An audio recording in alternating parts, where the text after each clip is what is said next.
अयोध्या धाम में योगी कैबिनेट का जय श्री राम। मंत्रियों और विधायकों के साथ सीएम योगी ने किए रामलला के दर्शन। पार के साथ प्रधानमंत्री नरेंद्र मोदी ने मध्य प्रदेश के झाबुआ से लोकसभा चुनाव का किया शंखनाद। 7500 करोड़ रुपए की विकास परियोजनाओं का किया लोकार्पण और शिलान्यास। हल्द्वानी हिंसा के मास्टरमाइंड अब्दुल मलिक की तलाश के लिए छापेमारी। हिंसा के रोहिंग्या कनेक्शन की भी जांच कर रही है पुलिस को धमकाने का आरोप। समाजवादी पार्टी नेता के भाई को किया गया गिरफ्तार। महाकोश कच्ची घानी सरसों तेल और रिफाइंड सोयाबीन ऑयल चुनो सही।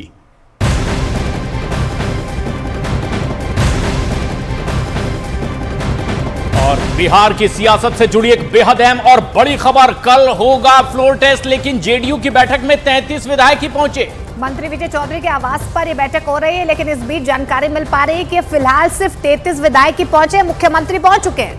विधायक डॉक्टर संजीव, अमन हजारी, मनोज यादव, दिलीप राय, बीमा भारती, सुदर्शन अभी तक बैठक में पहुंचे ही नहीं है। ये एक बड़ी खबर, जबकि नीतीश कुमार को कल फ्लोर टेस्ट देना है और इसीलिए दोनों ही खेमों में अपने अपने विधायकों को एक जुड़ने की कवायद और बैठकों का सिलसिला भी चल रहा है। और चंद्रमोहन हमारे सहयोगी हमारे साथ जुड़ रहे हैं, उन्हीं से हम जान लेते हैं। चंद्रमोहन, क्या जानकारी मिल पा रही, कितने विधायक पहुंचे हैं? अभी नंबर तो सिर्फ 33 नजर आ रहे हैं। बिल्कुल, नीतीश कुमार अभी बैठक में पहुंच चुके हैं। विजय चौधरी के आवास पर यह विधायक दल की बैठक बुलाई गई है, जिसमें तमाम विधायक और विधान पार्षद पहुंच चुके हैं। जो जानकारी मिली है उसके मुताबिक 39 विधायक अभी तक पहुंचे हैं और जो नहीं पहुंचने वाले हैं उसमें जेडीयू के विधायक डॉक्टर संजीव हैं, अमन हजारी हैं, मनोज यादव हैं, दिलीप राय हैं, बीमा भारती हैं और सुदर्शन कुमार हैं, जो इस बैठक में नहीं पहुंचे हैं। तो साफ तौर पर समझा जा सकता है कि इन विधायकों में भारी नाराजगी है और यही वजह है कि ये विधायक अब तक यहां पर नहीं पहुंचे। हो सकता है कि कोई विधायक इसमें पहुंच जाए, लेकिन अभी नीतीश कुमार जब यहां पर पहुंचे हैं उसके बाद से बैठक शुरू हो चुकी है और माना ये जा रहा है कि ये सभी विधायक नाराज चल रहे हैं और यही वजह है कि ये विधायक अब तक यहाँ पर नहीं पहुंचे हैं। अभी थोड़ी देर पहले श्रवण कुमार अपने साथ 2 विधायकों को लेकर पहुंचे हैं। माना ये जा रहा है कि वो भी 2 विधायक नाराज चल रहे थे। यही वजह है कि उनको पहले अपने आवास पर बुलाए थे, उसके बाद फिर वहां पर बैठक हुई, उनको मनाने की कोशिश हुई और उसके बाद फिर इन 2 विधायकों को लेकर श्रवण कुमार यहां पर पहुंचे हैं। तो साफ तौर पर समझा जा सकता है कि नीतीश कुमार की जो हनक थी पहले, वो कम होते हुए दिख रही है, क्योंकि नीतीश कुमार पहले पहुंच जाते हैं और बैठक में विधायक बाद में पहुंचते हैं, जबकि अमूमन ऐसा होता नहीं था।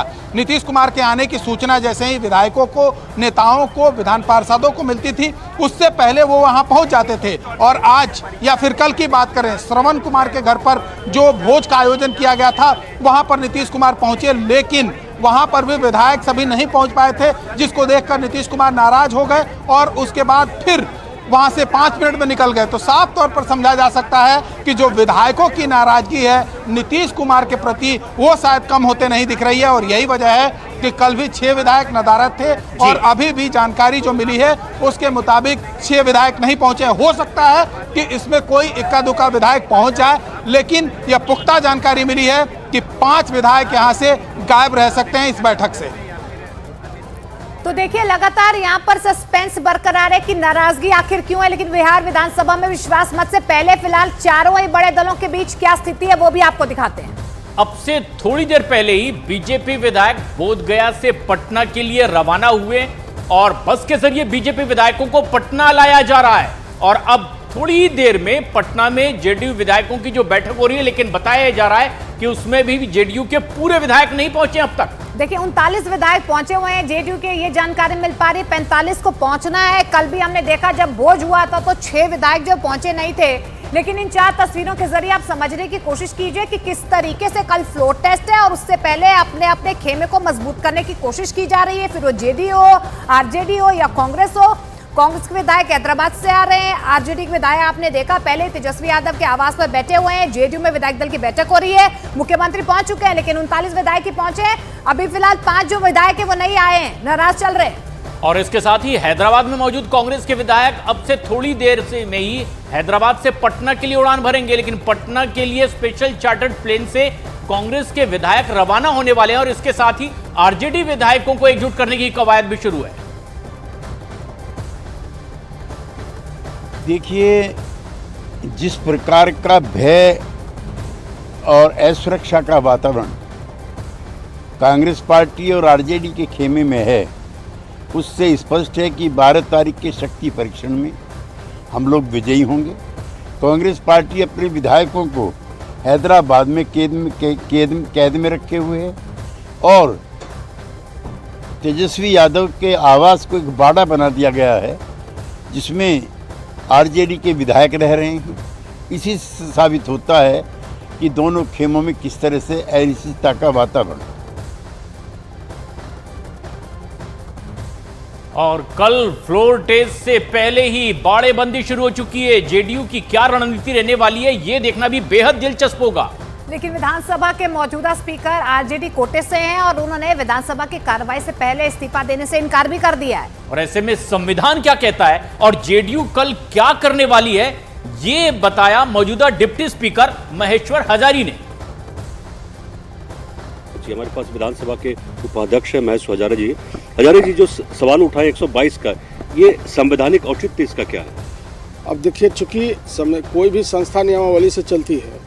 अब विधानसभा के जो प्रक्रिया कार्य नियमावली है, उसमें साफ साफ स्पष्ट शब्दों में लिखा हुआ है अनुच्छेद 179 में, यदि किसी व्यक्ति पर, अध्यक्ष हो या चाहे उपाध्यक्ष हो, किसी व्यक्ति पर यदि अविश्वास प्रस्ताव आती है, तो अविश्वास प्रस्ताव जब मूव होता है तो उससे पहले, चूंकि अध्यक्ष पर अविश्वास प्रस्ताव आया हुआ है, इसीलिए वो आसन पर नहीं बैठेंगे, उसके बाद डिप्टी स्पीकर बैठेंगे। लेकिन जैसा कि माननीय राज्यसभा सांसद मनोज जी बोले हैं, 122 सदस्य तो पहले दिखावे। हम कहाँ दिखावे? रोड पर दिखावे, कहाँ दिखावे? जहाँ कहेंगे वही नहीं दिखाएंगे। तो रोड पर तो नहीं दिखाया जा सकता है। तो कोई भी संस्था हो, चाहे प्रधानमंत्री जी हो, चाहे सीएम हो, चाहे पीएम हो, कोई भी व्यक्ति तो नियमावली भारतीय संविधान के अनुकूल ही चलता है। तो भारतीय संविधान में हम लोगों को विश्वास है, हम लोग भारतीय संविधान के अनुकूल ही चलने का काम करेंगे। जो बिहार विधानसभा के नियमावली है उसी के अनुकूल ही चलना काम करेंगे। लेकिन अब 122 सदस्य हम कहाँ दिखा दें? उनको रोड पर दिखा देंगे, कहाँ दिखा दें? तो दिखाएंगे तो विधानसभा में ना। विधानसभा में जो कार्य प्रणाली है उसके अनुकूल जब चलेगी। अब हो हंगामा करके तो मैं समझता हूँ तो बिहार का मैसेज खराब होगा इससे। इसलिए मैं विपक्ष के भी साथियों से आग्रह करना चाहता हूँ कि नियम के अनुकूल आप भी चलिए, नियम के अनुकूल हम लोग भी चलेंगे, नियम का पालन कीजिए। इसी में बिहार का सम्मान प्रतिष्ठा बढ़ने वाला है। कल की जो स्थिति है, जिस चीज की हम लोग कल्पना कर रहे हैं कि कानून व्यवस्था न खराब हो, क्योंकि लॉ एंड ऑर्डर मेंटेन करना एक तरह से विधानसभा के अंदर ही आता है, विधानसभा के अंदर सारा कुछ होने वाला है, तो उसको लेके क्या आप संदेश देना चाहिए? सीधे स्वाभाविक बात है, बिहार विधानसभा में जो प्रजातंत्र पर जिन लोगों को विश्वास है, अटूट विश्वास है, अब भारतीय संविधान तो सबसे उत्तम संविधान है, तो जिसको विश्वास है तो विधानसभा में जो प्रक्रिया है, नियमावली है, उसके अनुकूल तो उनको भी चलना पड़ेगा, हमको भी चलना पड़ेगा।